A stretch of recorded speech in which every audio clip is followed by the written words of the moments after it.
আসসালামু আলাইকুম। নতুন আরও একটি রেসিপি নিয়ে আপনাদের মাঝে হাজির হয়ে গেলাম। আজকে আপনাদেরকে কয়েকটি আলু, ডিম এবং ময়দা দিয়ে দারুণ মজার একটি রেসিপি করে দেখাবো। এই নাস্তাটিকে আপনারা আলুর পুরে ভরা রোলও বলতে পারেন। নাস্তাটি ওপর থেকে অনেক বেশি ক্রিস্পি এবং ভেতরে আলুর ক্রিমি পুরে ঠাসা। আমি চেষ্টা করেছি একটু অন্যরকমভাবে আজকের এই নাস্তার জন্য পুরটা রেডি করতে, এবং একটা ক্রিমি টেক্সচারের পুর দিয়ে আমি আজকের এই মজাদার ক্রিস্পি নাস্তাটি তৈরি করে নিয়েছি। আশা করি ভিডিওটা প্রথম থেকে শেষ পর্যন্ত দেখলে আপনাদের কাছে ভালো লাগবে, এবং আপনারা যদি বাসায় একবার এই নাস্তাটি ট্রাই করেন, আমি আশা করি বাসার ছোট্ট থেকে বড় সবাই এই নাস্তাটি অনেক বেশি পছন্দ করবে। ভিডিওটা যদি ভালো লাগে ভিডিওতে একটা লাইক দিয়ে চ্যানেলটিকে সাবস্ক্রাইব করে রাখার অনুরোধ রইল। তাহলে চলুন কথা না বাড়িয়ে মূল রেসিপিটা দেখে আসি।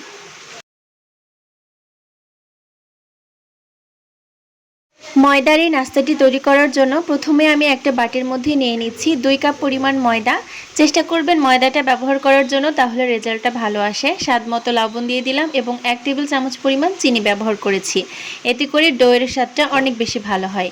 আর দিয়ে দিয়েছি 2 টেবিল চামচ পরিমাণ রান্নার সয়াবিন তেল। সব উপকরণগুলো দেওয়ার পর খুব ভালো করে ময়ান দিয়ে নিতে হবে। ময়দার সাথে হাতের তালুতে ঘষে ঘষে খুব ভালো করে ময়দার সাথে সবগুলো উপকরণগুলোকে খুব ভালো করে মিশিয়ে নিতে হবে। হাতের তালুতে ময়দাটুকু নিলে যদি এরকম একটা দলা পেকে যায়, তাহলে বুঝতে হবে ময়দা মেশানোটা একদম পারফেক্ট হয়েছে। এখন নর্মাল তাপমাত্রার পানি অল্প অল্প করে দিয়ে আমি সফট একটা ডো বানিয়ে নিব। চেষ্টা করবেন ময়দার এই ডোটা বানানোর সময় পানিটা অল্প অল্প করেই মেশানোর জন্য, এতে করে ময়দাটা অনেক বেশি নরম হয়ে যাওয়ার ভয় থাকে না। আমি অল্প অল্প করে পানি মেশাচ্ছি এবং সফট একটা ডো বানিয়ে নিচ্ছি। এই পর্যায়ে এই ডোটাকে খুব ভালো করে 5 থেকে 6 মিনিট মথে নিতে হবে। ময়দার এই ডোটাকে যত ভালোভাবে মথে নিতে পারবেন, আপনাদের নাস্তাটাও ঠিক ততটাই ভালো হবে। দেখতে পাচ্ছেন ময়দার এই ডোটা ঠিক কতটা সফট হয়েছে। রুটি পরোটার ডোয়ের থেকেও সামান্য একটু সফট করে আমি এই ডোটা মাখিয়ে নিয়েছি। এখন হাতের তালুতে সামান্য একটু তেল নিয়ে এই ডোটার উপরে মেখে দিলাম এবং একটা ঢাকনা দিয়ে ঢেকে রেখে দিচ্ছি 10 মিনিটের জন্য। এবারে চুলায় আমি একটা প্যানে সামান্য পরিমাণে তেল নিয়ে নিচ্ছি। এই 2 টেবিল চামচ পরিমাণের মতো সয়াবিন তেল নিয়েছি। তেলটা কিছুটা গরম হয়ে গেলে আমি দিয়ে দিয়েছি হাফ কাপ পরিমাণ পেঁয়াজ কুচি। পেঁয়াজটাকে কিছুক্ষণ ভেজে নিব, যতক্ষণ না পর্যন্ত কালারটা চেঞ্জ হয়ে একটু নরম হয়ে আসছে। ঠিক এই পর্যায়ে আমি দিয়ে দিচ্ছি 1 টেবিল চামচ পরিমাণ আদা এবং রসুন বাটা। আদা রসুন বাটাটাকে ততক্ষণ ভেজে নিতে হবে যতক্ষণ না পর্যন্ত এর কাঁচা একটা স্মেল থাকে, সেটা চলে যায়। কারণ আদা রসুনের কাঁচা স্মেলটা আলুর এই পুরের মধ্যে থেকে গেলে পুরটা খেতে কিন্তু ভালো লাগবে না, সেক্ষেত্রে নাস্তাটাও কিন্তু খেতে মজা হবে না। তাই একটু সময় নিয়ে চুলার জালটা মিডিয়াম টু লোতে রেখে আদা রসুনটাকে খুব ভালো করে একটু ভেজে নেবেন। আদা রসুনটাকে পেঁয়াজের সাথে ভেজে নেওয়ার পর আমি দিয়ে দিয়েছি 2 কাপ পরিমাণ আলু। আলুগুলোকে আমি খোসা ছাড়িয়ে খুব ভালো করে ছোট ছোট কিউব করে কেটে নিয়েছি এবং এভাবে ব্যবহার করেছি।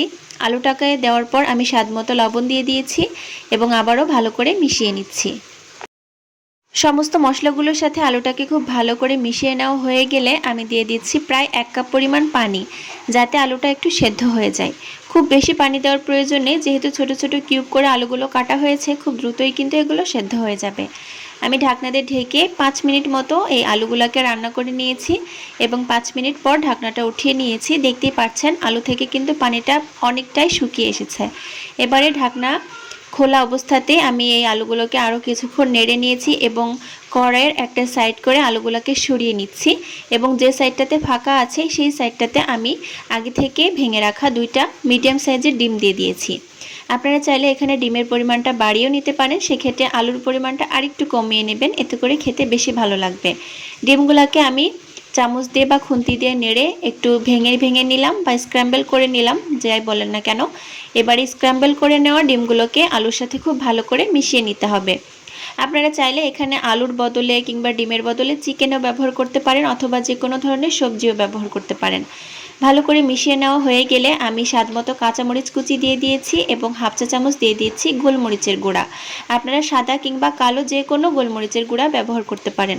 আবারও সব কিছুকে ভালো করে মিশিয়ে নিচ্ছি।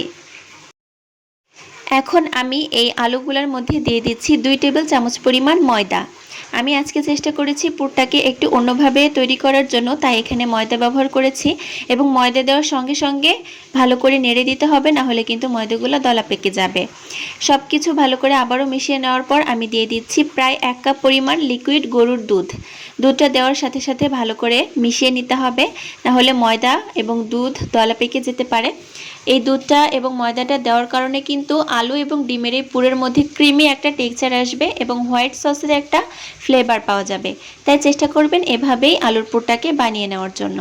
নামানোর আগ মুহূর্তে আমি 1 চা চামচ চিনি ব্যবহার করলাম, এতে করে পুরটার স্বাদ আরও বেশি বেড়ে যাবে। আপনারা চাইলে চিনির পরিমাণটা আরেকটু বাড়িয়েও দিতে পারেন।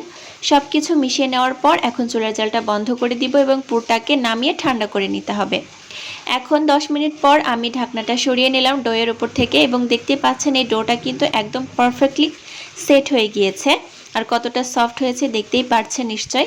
আর আমি ছোট ছোট লেচি আকারে ডোটাকে ভাগ করে নিয়েছি, দেখতেই পাচ্ছেন। আর এই প্রত্যেকটা লেচিকে আমি সমান করে গোল করে নিব, যাতে রুটি বেলতে এটা সুবিধা হয়। চেষ্টা করবেন প্রথমেই এই ডোগুলাকে খুব ভালো করে সমান সমান করে এভাবে লেচি আকারে করে নেওয়ার জন্য, এতে করে পরবর্তীতে একটা একটা করে কষ্ট করে আপনাদের এটা করতে হবে না। সবগুলো একই রকম করে আমি সমান করে গোল করে নিয়েছি এবং আবারও একটা শুকনো কাপড় দিয়ে আমি ঢেকে রাখলাম, যাতে এই লেচিগুলো উপর থেকে ড্রাই হয়ে নেওয়া যায়।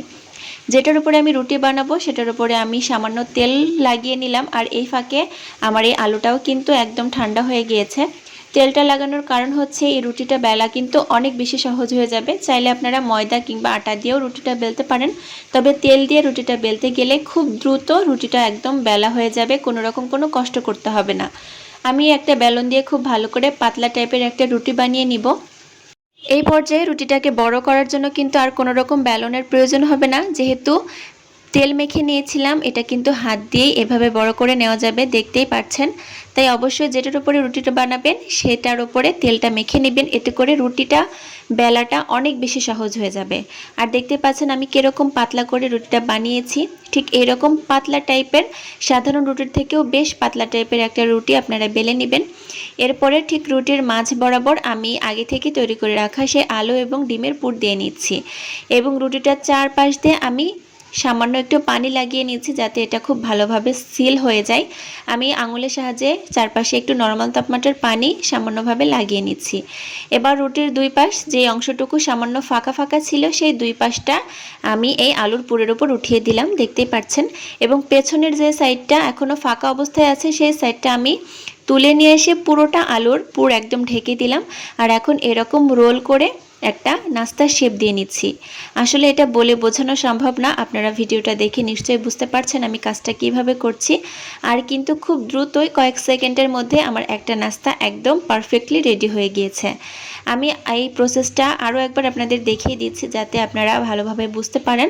প্রথমে রুটিটার মাঝখানে আমি আলুর পুরটা দিয়ে নিয়েছি, আর অবশ্যই রুটিটা স্বাভাবিক রুটির থেকেও একটু পাতলা টাইপের করবেন, এতে করে নাস্তাটি বেশি মজা হয়।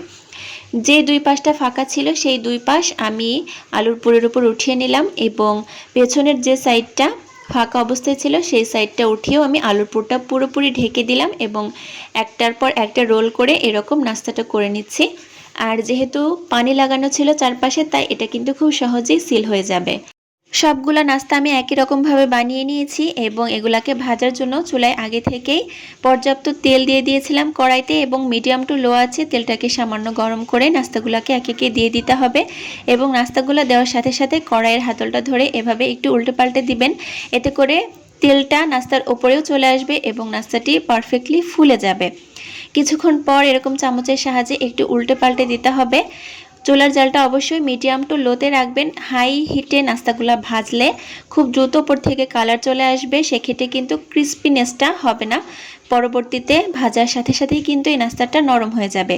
তাই চেষ্টা করবেন চুলার জালটা মিডিয়াম টু লোতে রেখে একটু সময় নিয়ে উল্টে পাল্টে নাস্তাগুলোকে সুন্দর কালার আসা পর্যন্ত ভেজে নেওয়ার জন্য।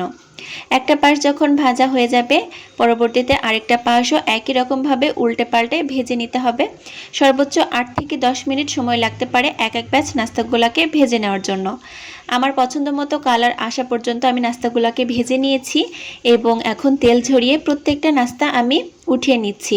এরকম একটি স্ট্রেনারে আপনারা নাস্তাগুলোকে উঠিয়ে নেবেন, এতে করে অতিরিক্ত তেলটা কিন্তু আপনারা ঝরিয়ে ফেলতে পারবেন। একই রকমভাবে আমি প্রত্যেকটা নাস্তাই ভেজে নিয়েছি এবং দেখতেই পাচ্ছেন নাস্তাগুলো দেখতে কতটা সুন্দর হয়েছে। আমি একটা প্লেটে নাস্তাগুলোকে পরিবেশন করে নিয়েছি। এই নাস্তাগুলা দেখতে যতটা সুন্দর এবং আকর্ষণীয়, খেতে কিন্তু তার থেকেও অনেক বেশি মজার। একটা কাছ থেকে আপনাদেরকে দেখিয়ে দিই, এটা কিন্তু ওপর থেকে অনেক বেশি মুচমুচে আর ভেতরে কিন্তু ক্রিমি টেক্সচারের একটা আলুর পুরে ঠাসা। অবশ্যই বাসায় একবার ট্রাই করবেন, আশা করি আপনাদের কাছে অনেক বেশি ভালো লাগবে। একটা নাস্তা আপনাদেরকে একটু ছিঁড়ে দেখাচ্ছি। এটা কিন্তু ওপর থেকে বেশ ক্রিস্পি আর ভেতরে কিন্তু নরম টেক্সচারের একটা পুরে ঠাসা, তাই নাস্তাটি কিন্তু অনেক বেশি লোভনীয় এবং মজার। আশা করি আমার আজকের এই সহজ রেসিপিটা আপনাদের কাছে ভালো লেগেছে। নতুন কোনো ভিডিও নিয়ে আবারও হাজির হয়ে যাব। আল্লাহ হাফেজ।